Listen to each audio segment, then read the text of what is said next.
አለይኩም ወራህመቱላሂ ወበረካቱ። ዛሬ ደግሞ በአጣዬ ከተማ ተገኝተናል። እንደምትመለከቱት ፎ አድርገን ጨርሰን አስረክበናል። በጥራት ሰርተን በጥራት አንደራደርም። እንደምትመለከቱት ግድግዳውን እንዴት እንደነበረ እዚሁ ላይ ማሳያችሁ ነው የሚሆነው። ይሄን ግድግዳ ነው ከዚህ ወደዚህ የቀየር ነው። ተመልከቱ እስከ መጨረሻው።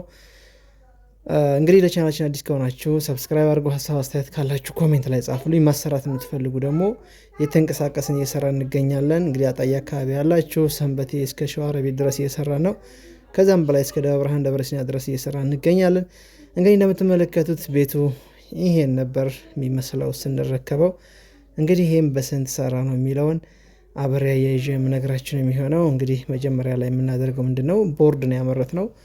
መጀመሪያ ላይ ቦርድ የተመረተ ማብራት ዝርጋታ አዘርግተናል። እንግዲህ ማብራት ዝርጋታ መጀመሪያ ምንም የለው ነበረ፣ ገመድ አልተዘረጋለትም።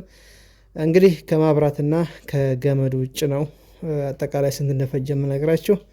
እንግዲህ ይሄ እንደምትመለከቱት ስንረከበው በዚህ መንገድ ነበር የተረከብነው። እንግዲህ አምርተን ከጨረስን በኋላ ሰቀላ ነው የገባ ነው። ኮርኒሱን ሰቅለን ስንጨርስ እንደምትመለከቱት ፏ አድርገን ከበረንዳ ጀምሮ ውስጥ 3 ክላስ ቤት፣ አንድ ሳሎን፣ ትልቅ ነው ሳሎኑ። እንደምትመለከቱት ፏ አድርገን ሰርተ ነው ጨርሰናል። እንደምትመለከቱት በዚህ ዲዛይን ነው የሰራ ነው። 2 ሻዶ አለው፣ 4 ስፖት ላይት አለው። የመሀል አምፖል ደግሞ አንድ አለው። ግድግዳው በደንብ አድርገን የሰራ ነው። እንደ አጋጣሚ ሆኖ በደንብ ተደርጎ የተሰራው። ቤቱ ምርጥ ነበረ። ስንሰራውም በጣም ነው የሚያስመሰግነው። በጥራት ነው የሰራ ነው። የቡሉኬት ቤት ነው ጠርዙ እንደምትመለከት የሚመስለው። እንግዲህ ይሄን ለመስራት የፈጀው በ65 ሺህ ብር ነው። መጀመሪያ ኮርኒሱን የተነጋገር ነው። ያው ከረመዳን በፊት ነው፣ ከረመዳን በፊት ማለት ነው፣ ረመዳን ሳይገባ ጾም ላይ ደግሞ ቻኩን ሰርተነዋል። ቻኩ ደግሞ ግድግዳ የፈጀው እስከ 80 ሺህ ብር ነው። አጠቃላይ እስከ እቃው ምናምን ቶታል 155 ሺህ ብር ነው።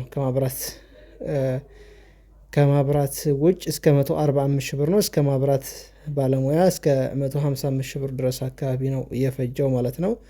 155 እስከ 160 ሺህ ብር ነው የፈጀው። ትራንስፖርትም አለ። ከዚህ በላይ እንግዲህ ሌላ ተጨማሪ ወጪ የእንጨት ነው ያለው፣ እንጨትና ምስማር ማለት ነው። እንግዲህ እንደምትመለከቱት እንደዚህ አድርገን በጥራት ሰርተን አስረክበናል። የሁለተኛው ክላስ ዲዛይን ይሄን ይመስላል። ቆንጆ ቆንጆ ዲዛይን ነው ያደረግንላት። እንግዲህ ይሄ ሁለቱ ሰፊ ክላስ የሚባለው አንዱ ይሄ መኝታ ቤቱና 2 ሳሎን ነው። ሌላኛው እንኳን ጠባብ ናት። 2 ሜትር በ2 ሜትር መተዋናት ሁለቱ ማለት ነው። በጣም ጠባብ ናቸው። ሁለቱ ክላስ ሰፋፊ ናቸው ማለት ነው። እንግዲህ እናንተም ደግሞ ማሰራት ለምትፈልጉ አጣዬና አካባቢ ያላችሁ ስልኬ የመጀመሪያው ኮሜንት ላይ አለ፣ በዛን ማናገር ትችላላችሁ። ሁለተኛ ክላሱ፣ ሶስተኛ ክላሱ ደግሞ ይሄን ይመስላል። እዚህ ጋር ብርሃን ያለው አሪፍ ቪው አለው። እንደምትመለከቱት ዲዛይኗ እቺ ትመስላለች። ጠባብ ናት። እቺ ዲዛይን ለማውጣት አይመችም። ዲዛይን ለምትፈልጉ፣ በዛ ዲዛይን ለምትፈልጉ ሰፊ ቤት መሆን አለበት። ቤታችሁ ሰፊ ከሆነ የምትፈልጉት ዲዛይን ይሰራል ማለት ነው። እንግዲህ ይሄን ይመስላል። ሁለቱ ክላስ ጠባብ ናቸው፣ ተመሳሳይ ናቸው። የተጠቀምነው ጂፕሰም ደግሞ እንደምትመለከቱት እዛ አካባቢ ባለው ጂፕሰም ነው የተጠቀምነው። እንግዲህ ጂፕሰም አሁን ላይ በጣም ጨምሯል። የዛኔ 450 እስከ 500 ብር ነበረ። አሁን ላይ እስከ 750 ብር እየተገዛ ነው የሚገኘው። እንደየ አካባቢና ደግሞ እንደየቦታው ዋጋም ይለያያል። አንድ አይነት ዋጋ አይደለም። እንግዲህ እናንተ በፈለጋችሁትና በመረጣችሁት ዲዛይን እኛ ሰርተን እናስረክባችኋለን ማለት ነው። እንግዲህ ይሄ አሪፍ አድርገን ሰርተናል። እንደምትመለከቱት እንደወዳችሁት ተስፋ እናደርጋለን። የተለያየ አካባቢ እየጠቀሳችሁ ትገኛላችሁ።